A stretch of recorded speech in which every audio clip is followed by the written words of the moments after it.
Et alors, donc là, j'ai pris quelques cas concrets d'analyse, de comment concrètement, comment dans les faits, on peut utiliser l'analyse psychologique, comment les indicateurs techniques vont nous aider justement à cerner les meilleurs moments.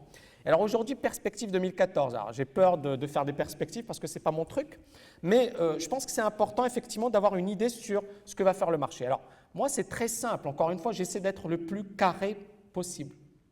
L'idée, c'est de ne pas être ambigu sur les marchés, c'est-à-dire il faut avoir une vraie stratégie, il faut avoir un vrai sens, et si le marché n'est pas clair, il faut tout simplement se dire « je n'ai rien à faire ». Le marché n'est pas suffisamment clair. Et là, donc la question que je me pose, c'est est-ce qu'on va assister à un crack dans les prochains mois? Je vais vous répondre de suite, je n'en sais rien. D'accord? Je n'en sais rien. Encore une fois, moi, je vais vous dire, le plus important pour moi, ce n'est pas est-ce qu'on va avoir un crack, c'est qu'est-ce que je vais faire quand on aura un crack. Comment je vais capitaliser dessus? Et bien évidemment, si on n'a pas un crack, si on a un marché aussi, comment je vais capitaliser dessus? Donc, qu'est-ce que je vous avais dit juste avant? L'anticipation va vous tuer. Il ne faut pas anticiper. Pour l'instant, on a une situation qui est assez claire et donc on va attendre. Alors là, comment je vais vraiment développer mon point de vue en revenant sur les précédents cracks? Je pense qu'il n'y a rien de mieux que d'étudier et d'analyser les précédents cracks et c'est ce que j'avais fait avec mes étudiants. Quand on a eu la crise, donc en Crimée, donc le marché qui baisse fortement, qu'est-ce que j'ai fait? Premier réflexe, c'était de revenir sur les précédents cracks et de dire aux étudiants, on va se calmer. Et c'était vraiment, je les ai, parce que il y a eu cette baisse forte et on pouvait paniquer. Et donc moi, mon objectif, c'était de dire, on se calme. On calme le jeu, on prend du recul, on analyse les marchés. Parce qu'en étant calme, on va effectivement prendre de bonnes décisions, élaborer une bonne stratégie, et c'est ça le plus important. Et donc là, je suis revenu sur la crise des subprimes. Vous voyez ici, 2007, on a un marché qui monte, d'accord? Et regardez, en 2008, on casse. Est-ce que le marché s'est effondré du jour au lendemain? La crise des subprimes, c'est par là. Hein?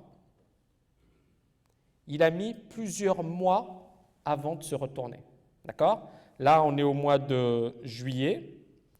Et on s'est véritablement retourné en janvier 2008. D'accord? On a mis quasiment 6 mois. 6 mois avant d'avoir ce retournement. Donc, ce que j'ai envie de vous dire, c'est que si on a un crack, on peut avoir un crack rapide, on peut avoir également un crack lent, qui va mettre du temps. Donc, l'objectif, ce n'est pas effectivement de se précipiter, de se dire le marché va s'effondrer aujourd'hui. C'est de se dire comment il va s'effondrer, quelles sont les possibilités et comment se forme un crack. Donc, premièrement, ici, crise de subprime, on a mis quasiment 6 mois avant de se retourner. Et même, regardez là, qu'est-ce qui s'est passé? On a eu une forte baisse, puis un rebond, on était en avril. En avril, beaucoup d'économistes, ça c'est excellent, Patrick Artus, Nicolas Bouzou, Marc Toiti, donc économistes assez médiatiques en France, qui disent à l'époque le marché va monter. La crise est derrière nous.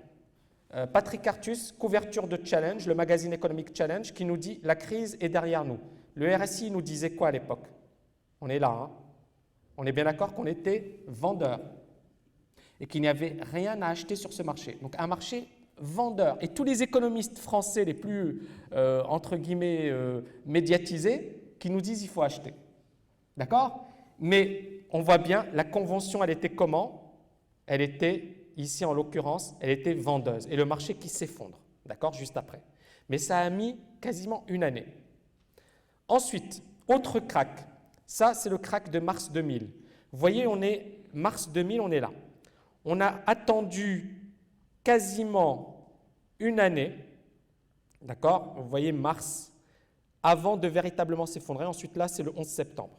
Mais on a attendu pas mal de temps avant d'avoir un retournement. Idem, vous voyez ici les indicateurs techniques qui sont haussiers, qui sont haussiers, qui sont haussiers.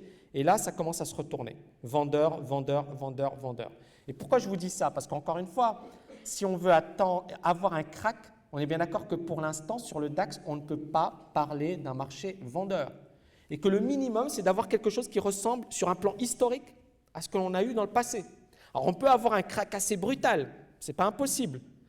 Mais, et je l'avais dit tout à l'heure, le point le plus important pour moi sur le DAX, c'est les 8900. Si on le casse, ça ne sent pas très bon.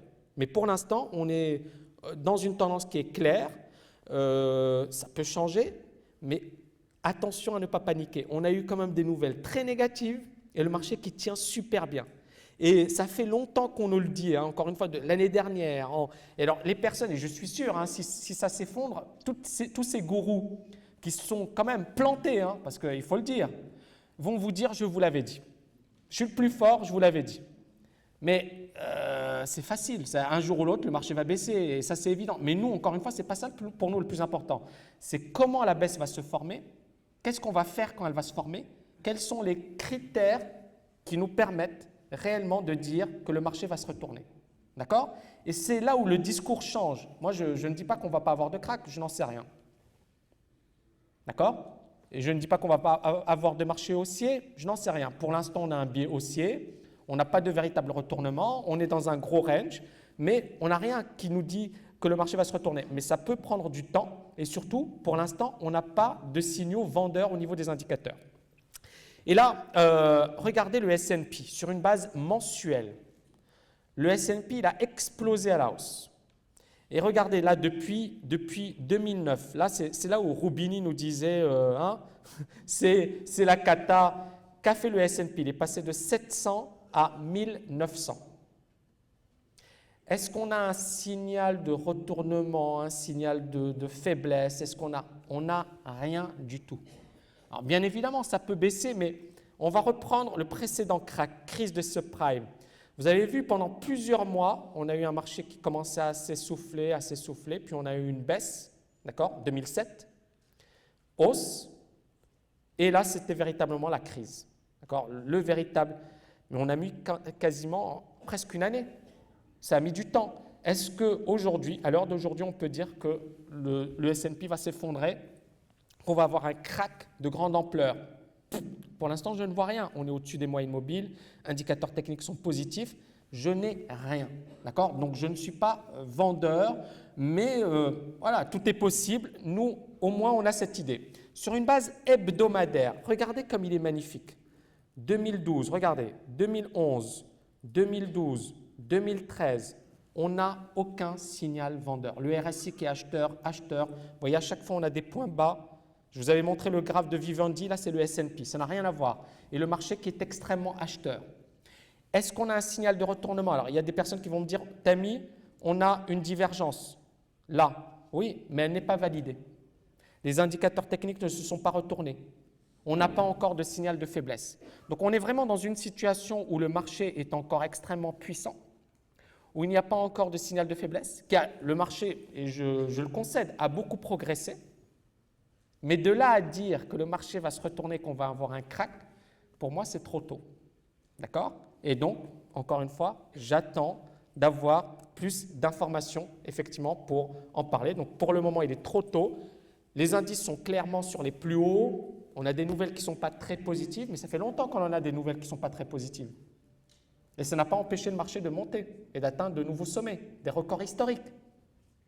C'est assez impressionnant. Et donc, est-ce qu'effectivement on a un signal? Non, pour moi, les marchés tiennent bien sur le plan technique. Et alors, j'en arrive au gold. Donc là, j'ai parlé des indices. Donc pour moi, les indices, trop tôt pour parler d'un crack, et je vous ai montré quelles étaient les conditions qui me permettront véritablement de parler d'un crack boursier. Si effectivement sur le plan technique, parce qu'on est au salon de l'analyse technique, on casse ces niveaux, les RSI qui cassent la zone de neutralité, on est sur les moyennes mobiles, on a de véritables signaux vendeurs, je vous dirais OK. Pour l'instant, nous n'y sommes pas. Je pensais que ça allait être le cas avec la Crimée. Pour l'instant, non. Ça peut dégénérer. On voit bien que c'est encore fragile. Mais malgré tout, le DAX qui continue de monter, qu'est-ce qui fait monter le DAX? Qu'est-ce qui fait monter les indices? Moi, je n'y comprends rien. C'est-à-dire, sur un plan de la pure logique fondamentale, rien ne permet de comprendre ce qui fait monter les indices. Alors, il y aura toujours quelqu'un de très intelligent pour expliquer pourquoi. Mais ça, on s'en fiche, c'est-à-dire tout ce qu'on voit, c'est que le marché, pour l'instant, tient super bien. Point. Le gold. Alors ça, c'était excellent parce que l'année dernière, regardez, ici, on est en 2013. Vous voyez, 2013. Et on voit le gold, donc c'était en mars, et on casse véritablement la zone de neutralité. Et vous voyez ici le gold qui est sous les moyennes mobiles, alors que là, on avait une hausse, accélération, tout le monde était acheteur sur le gold. Là. Tout le monde était acheteur. Puis le marché, effectivement, on a eu cet excès, le marché qui s'est effondré, baisse, on a stagné, là c'est en 2011, hein, je parle de… Mais pendant toute cette période, tout le monde vous disait, je pense qu'il y en a pas mal ici qui ont malheureusement, qui sont tombés dans le piège, tout le monde vous disait il faut acheter le gold. Et le gold n'avait rien fait. Donc moi j'étais mitigé, pourquoi? Parce qu'on n'avait pas eu de véritables signaux de retournement, mais on voyait bien qu'il n'y avait pas de relais, que les indicateurs techniques étaient moyens. Puis à un certain moment, on a cassé, et là pour le moment, on a les indicateurs techniques, vous voyez le RSI qui pointe sur le haut, et là, un deuxième point haut, le marché, le gold qui baisse fortement, et c'est assez intéressant parce que les indices tiennent super bien. Pourquoi je vous dis c'est assez intéressant? Parce que normalement, si le gold était acheteur, on aurait pu craindre le pire pour les indices. Là, le gold qui baisse fortement, d'accord? Et vous savez que c'est une valeur refuge, donc qui baisse fortement. Ça peut effectivement être étonnant, mais on voit simplement le graphique et on voit que le marché bute contre un point haut, se retourne et qu'on est véritablement dans une configuration pour le moment baissière. Donc, j'avais été interviewé à ce sujet, j'avais dit, pour être acheteur sur le gold, moi je suis acheteur si on a la cassure des 1450, 1500. Pourquoi? Parce que les indicateurs techniques vont valider des divergences et là ce sera vraiment intéressant. Mais pour le moment, on ne peut pas être acheteur de manière agressive sur le gold. Ce qui ne veut pas dire qu'on ne l'a pas acheté, on l'a acheté par là, dans cette hausse, et là on l'a vendu. Et point. Pour l'instant, on est dans une situation de trading. On achète quand on a des configurations intéressantes à court terme, on vend quand on a des configurations intéressantes à court terme, mais on n'est pas agressif sur ce marché. L'euro-dollar. Pas mal de personnes me disent, oui, c'est l'année du dollar, mais ça fait depuis longtemps, hein, où l'euro va s'effondrer. Ou… Que fait l'euro-dollar depuis, et là je reviens, 2004?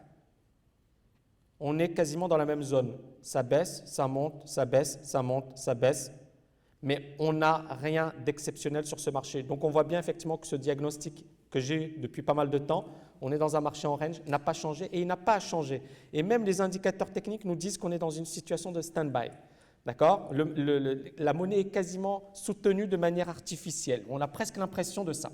Alors ensuite, il y a des paires en yens qui sont pas mal. L'année dernière, j'étais haussier sur le yen. Les paires en yens, donc baissier sur le yen, euro-yen. Donc vous voyez, depuis l'année dernière, ça a fortement progressé. On a des divergences haussières qui ont été validées. Il y a une paire qu'on aime bien à l'école, c'est l'AUD-USD. Vous voyez ici, on a une divergence haussière sur le RSI, le stochastique, validée. Et les indicateurs techniques qui se sont bien retournés, on est au-dessus des… Donc ça, c'est pas mal, même si on est hebdomadaire. Donc, ce sont les marchés sur lesquels, effectivement, là, on était assez agressif sur ce marché, qui était pas mal intéressant. Donc, voilà, j'en ai fini avec tout ça. Est-ce que vous avez des questions à me poser? Oui. Bonjour Jean-Louis. Et alors, je vais juste après, je vais revenir sur quelques petites choses. Oui.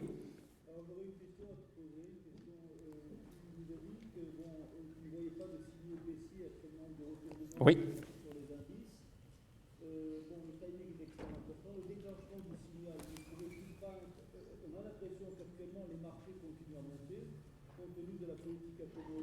Oui. À la fois par la BCE, surtout par la BCE, et ce qui se passe aux États-Unis semble laisser augurer d'une prochaine augmentation d'un prochain relèvement des taux. Oui.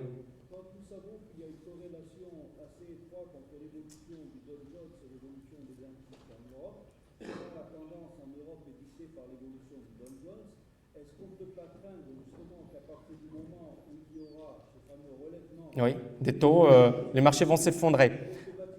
Oui. Alors, rapidement, alors, je vais répondre à cette… J'ai bien compris la question. Donc, l'idée, elle est très simple. C'est qu'on aura le temps de voir venir. Donc, pour l'instant, ça ne sert à… Qu'est-ce que j'ai dit dans la conférence? J'ai dit l'anticipation va vous tuer. Ça ne sert à rien d'anticiper. Pour l'instant, on est véritablement dans une tendance qui est claire. La configuration du marché, elle est assez claire.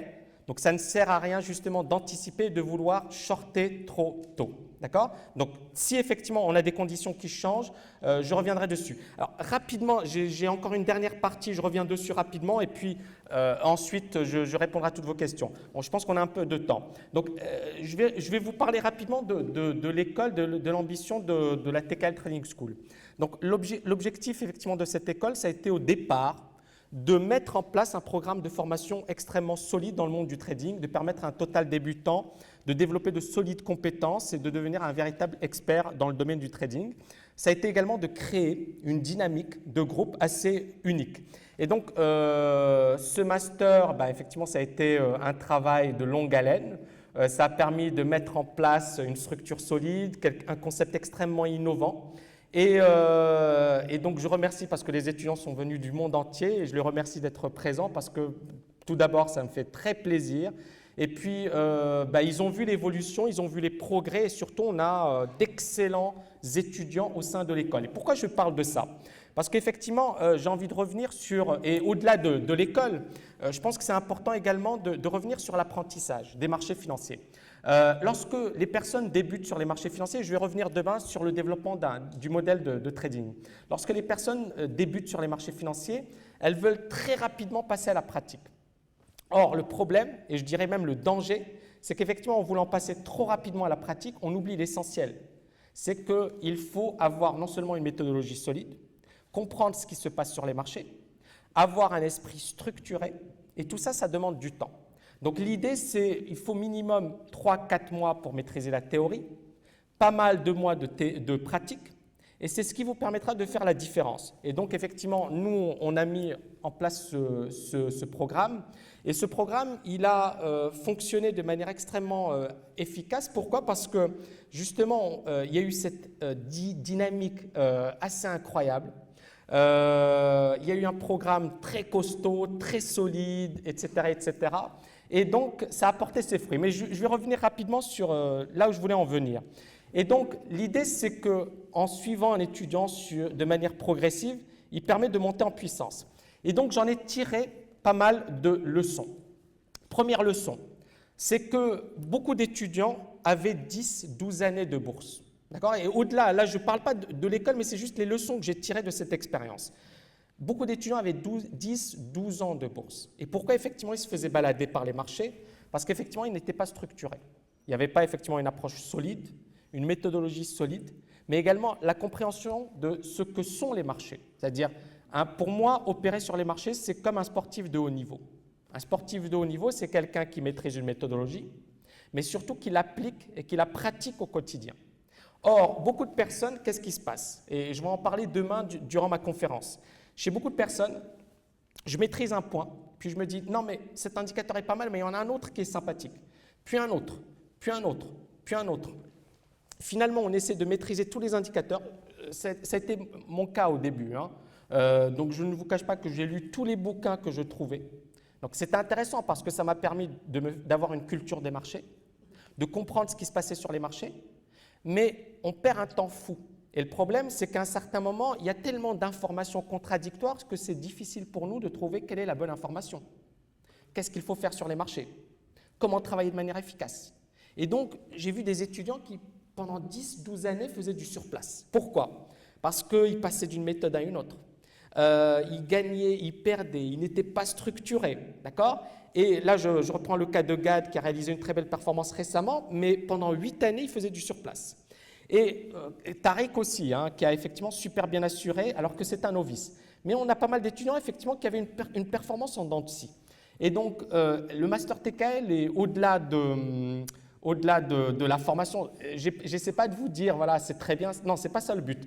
Le but, c'est l'expérience que j'ai tirée de cette leçon, puisque j'ai créé le Master en janvier 2012. Pour moi, je l'ai considéré comme une vision solide sur ce qu'il fallait faire en trading pour être bon dans ce domaine. Comment monter finalement une école, une structure qui permette à un individu de réfléchir de manière extrêmement rigoureuse, de prendre les meilleures décisions, d'avoir les bons réflexes, comme un sportif de haut niveau. Donc j'ai pris tous les ingrédients et je me suis dit, il faut créer une structure qui permette à un individu de devenir costaud sur les marchés. Et ça, ça m'a apporté énormément de choses parce que j'ai appris énormément de choses avec les étudiants. Et donc à partir de là, on a monté effectivement cette structure, on a monté ce programme de formation et bien évidemment les résultats sont venus naturellement. Les étudiants étaient beaucoup plus à l'aise avec les marchés, ils avaient des analyses extrêmement costauds, ils prenaient des super bons trades, etc., etc.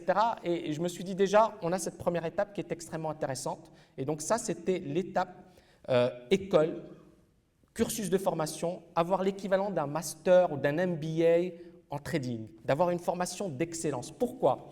Parce qu'encore une fois, beaucoup sont autodidactes, se forment par eux-mêmes, mais le problème, c'est qu'ils ne progressent jamais, qu'effectivement, leur performance est tout le temps en dents de scie, parce qu'encore une fois, et je reviens, et désolé de répéter cet aspect, le trading, c'est un sport de haut niveau. On ne devient pas un sportif de haut niveau en travaillant dans sa chambre. On ne devient pas un sportif de haut niveau en suivant un stage de 2 semaines. On ne devient pas un sportif de haut niveau en faisant une fois son entraînement, puis en allant sur un forum, puis en lisant 1 ou 2 bouquins. On est bien d'accord. C'est un travail qu'il faut faire de manière intense. C'est un travail qui doit vraiment capitaliser, capter toute votre attention.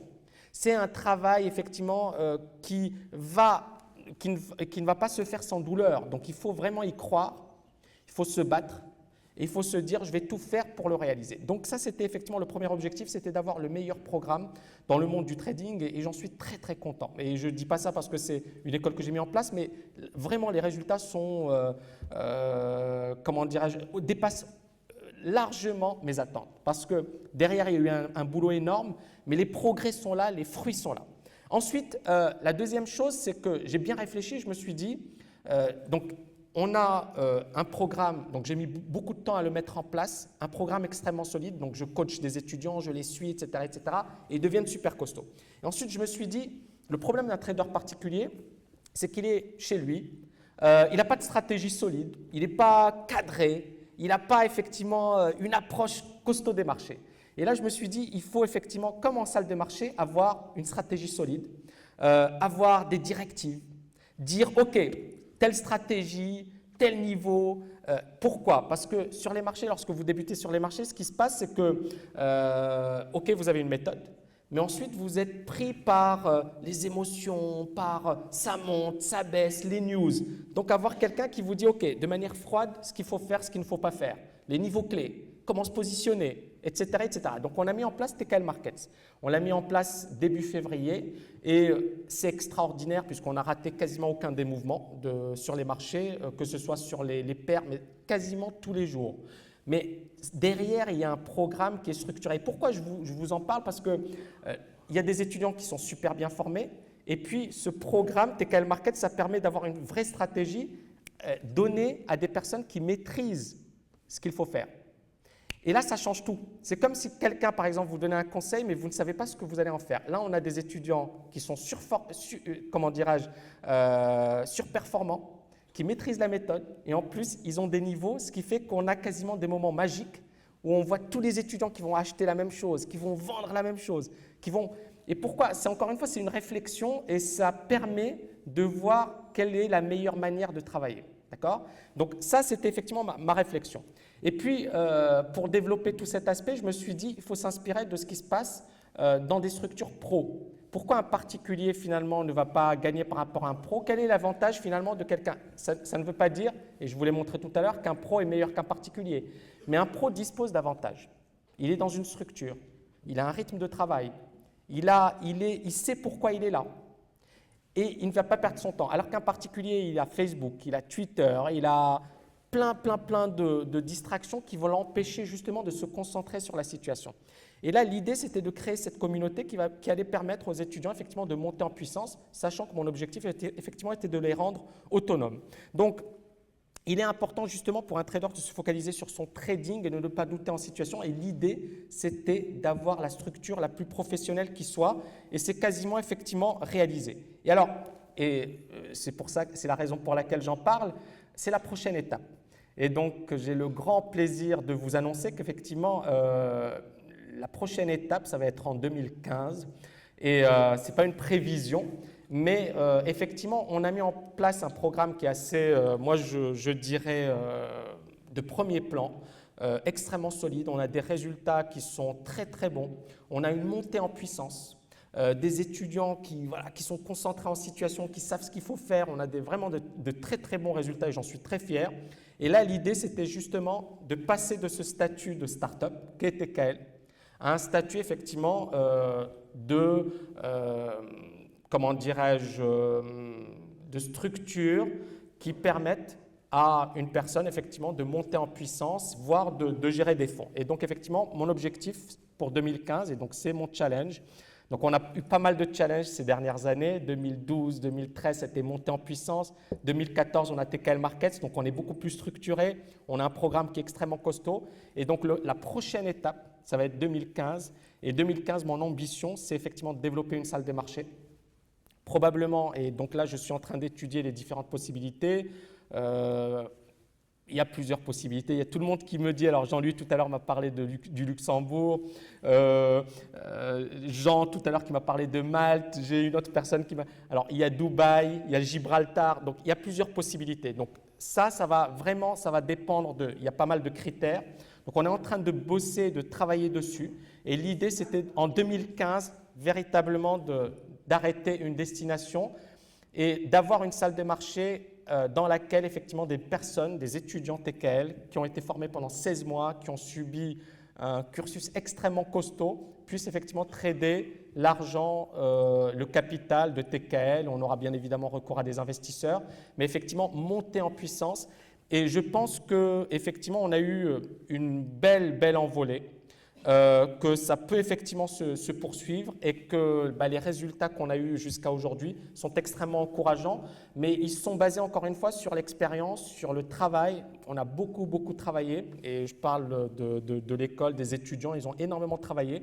Il y a une magnifique dynamique de groupe et cette dynamique de groupe, elle s'est également reposée sur des fondements solides. C'est-à-dire qu'il y a beaucoup de travail, il y a une méthode solide, il y a une vraie approche de marché, il y a une vraie compréhension des marchés, il y a une véritable discipline, beaucoup de psychologie, parce que la psychologie, c'est ce qui fera la différence. Et c'est la raison pour laquelle, voilà, il y a cette prochaine étape. Et donc, effectivement, c'est la prochaine étape, c'est le prochain rendez-vous et je voulais l'annoncer publiquement au salon de l'analyse technique. Alors, il y a plusieurs questions que vous allez probablement poser. Quand, où, combien de traders, etc., etc. Donc 2015 probablement. Les destinations, vous voyez, il y en a plusieurs. Alors, bien évidemment, l'idée, ce n'est pas de se dire on va être à Dubaï ou à Chypre et puis c'est bon. Non, l'idée, c'est de se dire qu'on a déjà une dynamique qui est incroyable, que l'école, mais c'est vraiment, moi, je pense que c'était une vision que j'avais depuis de nombreuses années. Et je pense que ça valait vraiment le coup de le faire et que le fait que les étudiants soient venus du monde entier, c'est la preuve. Et puis surtout, cette entente et surtout, parce qu'au-delà du fait qu'il y ait une bonne ambiance au sein de l'école, c'est surtout les résultats, c'est surtout les progrès, c'est surtout ce qui s'est passé. Et donc, combien de traders? Alors, je pense 10 à 20 en 2015, 50 en 2016 et pourquoi pas plus, d'accord? C'est vraiment l'ambition et l'idée, alors là je ne sais pas si je l'ai mis, voilà, les critères de sélection, bon ça on en parlera plus tard, mais voilà, autre point, pourcentage de succès visé. Moi j'envisage, pour la salle des marchés, je sais que tout le monde ne réussira pas, mais j'envisage clairement du 70%. Pourquoi 70%? Parce que je pense que le point fort de la TKL, c'est que la personne ne subit pas une formation de 2 mois, 3 mois, 16 mois. Donc, au bout de 16 mois, si la personne elle est vraiment excellente, d'accord, si elle est vraiment travailleuse, si elle est vraiment passionnée, ça se verra. Et l'idée, elle est là, c'est qu'en étant suivi sur une période longue, en subissant un véritable entraînement quotidien en marché, en ayant une véritable compréhension, parce que pour ceux qui ne sont pas étudiants de la TKL, ils ne vont pas me comprendre, mais pour les étudiants, on voit bien qu'il y a une vraie maîtrise des marchés. Il y a une vraie expertise. Et que cette expertise, non seulement elle vaut de l'or, mais on la retrouve rarement ailleurs. Et que là, je vous ai parlé de Soros qui vendait, je vous ai parlé de... Mais là, les étudiants TKL, ils ont massacré les marchés. Quand je dis massacrer les marchés, il n'y a eu aucune erreur. Très peu. Et que derrière, il y a une explication. Qu'est-ce qui explique ça? C'est le programme, c'est le travail, c'est la rigueur, c'est ce processus. Et il n'y a pas de secret. Donc derrière, effectivement, c'est quelque chose d'assez extraordinaire. Donc critères de sélection, motivation, etc. etc. Et quand je parle de 70%, c'est clair que c'est très ambitieux. Mais je vous avais parlé des trading arcades à Londres. Le pourcentage des personnes retenues ne dépasse pas les 5-10%. Pourquoi? Parce que les personnes ne sont pas suivies sur une période longue. C'est 3 mois de formation. C'est très rapide. Il n'y a pas... Et pour moi, le trading, c'est un processus. Si une personne, elle suit un stage de 2-3 semaines, elle ne deviendra jamais bonne. de 2-3 mois, elle ne deviendra jamais bonne. C'est toute sa vie, d'accord? On essaie de s'améliorer, de devenir meilleur, mais durant toute sa vie. Maintenant, bien évidemment, il faut travailler, il faut suivre un processus, il faut avoir une maîtrise des marchés, il faut comprendre ses erreurs, il faut chercher à s'améliorer en permanence. Et alors pourquoi? Parce que vous allez me dire, oui, pourquoi créer cette salle des marchés? Parce que premièrement, je me suis dit, il y a au sein de l'école vraiment des étudiants qui sont excellents. J'aurais pu créer un fonds, mais je ne pouvais pas retenir énormément d'étudiants. Et là, le fait d'avoir une salle des marchés, premièrement, ça permet d'avoir vraiment des étudiants extrêmement costauds au sein de la salle des marchés, premièrement. Deuxièmement, c'est un projet qui a un potentiel assez explosif, d'accord? Mais si bien évidemment, on a les bonnes structures, les bonnes ressources, les bons investisseurs, donc il y a comment dirais-je, un potentiel qui est assez explosif. Et puis, la salle des marchés, on dépasse le concept de la formation. On rentre dans le domaine du professionnalisme. Et si je dis ça, c'est que le problème d'un trader particulier, c'est qu'il est chez lui. Il est chez lui. Il n'est pas dans un endroit structuré, il n'a pas une structure, il n'y a pas cette dynamique de groupe, il n'y a pas de capital, il y a plein de choses qui manquent. Donc on peut réussir si on a effectivement des gros capitaux, etc., mais il nous manque la structure, l'environnement, le fait d'avoir un rythme, d'avoir une dynamique, etc. Et donc, effectivement, la meilleure manière de le faire, c'est d'avoir un endroit physique sur une période longue, d'accord, qui permette effectivement de travailler sérieusement, sachant qu'il faut avoir des ambitions. Et je pense que, bien évidemment, c'est un peu, je m'aventure à le dire, mais je ne m'aventure jamais à dire quelque chose si je ne pense pas que ce n'est pas réalisable. Je pense que c'est plus que réalisable. Mais il faut préparer le terrain, c'est pour la raison pour laquelle je vous le dis en 2014, rendez-vous en 2015. Voilà. Rapidement, donc là, c'est pas très intéressant. Voilà. Donc, j'ai développé tous ces aspects. Donc, désolé pour la fin, mais bon, je voulais revenir sur cet aspect, surtout pour les étudiants, parce que je pense que c'était important et qu'il fallait que j'en parle. J'ai envie également de dire que cette année, donc passée, c'est la première depuis le mois de septembre, je n'ai pas voyagé parce que j'ai bossé comme un malade. Donc, je n'ai jamais pris d'avion. Donc, c'est la première fois que je donne une conférence. Mois de septembre, je n'avais pas donné. Donc, ça fait quasiment une année que je n'ai pas donné de conférence, vous imaginez. J'ai bossé comme un malade pour développer le projet, et les étudiants le savent. Donc, ça a été une année de dingue. Mais ça valait le coup. Ça valait le coup et c'est la raison pour laquelle je suis très content d'être aujourd'hui parmi vous. Bon, on va dîner avec les étudiants tout à l'heure, mais je suis très content d'être là parmi vous. J'espère demain vous voir. Donc, il y aura une conférence dans laquelle je rentrerai plus en détail sur le système de trading. Je développerai pas mal les algorithmes, etc. Et voilà, et j'espère vous voir très prochainement. Merci infiniment.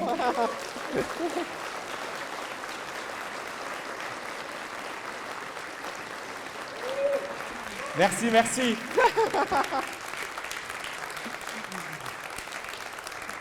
Merci. Alors, merci infiniment. Je suis désolé d'avoir divergé à la fin, mais le plus important, c'était encore une fois les leçons tirées de tout ça et de revenir sur quel est le processus. D'accord? Pour devenir bon, pour moi, il n'y a pas de secret. Au-delà de comprendre les marchés, après, c'est plutôt évoluer de manière pro. Et c'est vraiment l'ambition. Alors, est-ce que vous avez des questions? Oui? Alors, quid de la promotion de septembre 2014? Alors, vous faites partie de la promo septembre 2014? 2014, on va commencer en septembre. Alors oui, c'est la dernière promo. Donc, vous faites partie de la dernière promo, septembre 2014. Et bien évidemment, bon, on va travailler ensemble, mais tout est bon. Hein. Alors, je ne sais pas si j'ai répondu à votre question. De date, alors probablement deuxième semestre, donc après, donc voilà, on va finir en juin 2015, donc ça va probablement être lancé en septembre. Donc c'est la raison pour laquelle c'est la dernière promotion. Voilà. Vous êtes enchanté. D'autres questions? Pardon? Il faut aller sur le site pour, voilà. Oui? Enchanté, Georges. D'accord. Oui. Bien sûr.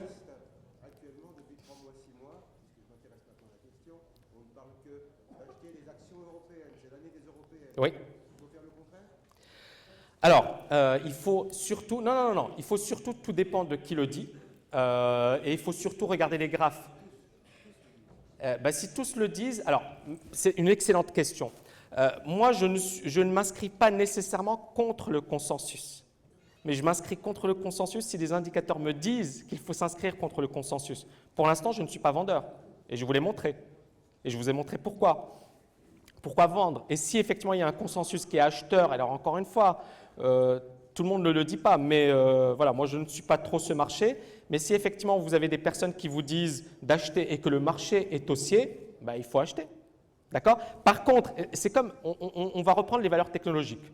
En novembre 99, tous les journalistes, donc il y avait des experts de Morgan Stanley qui disaient il faut vendre. Novembre 99. Puis le marché explose à la hausse.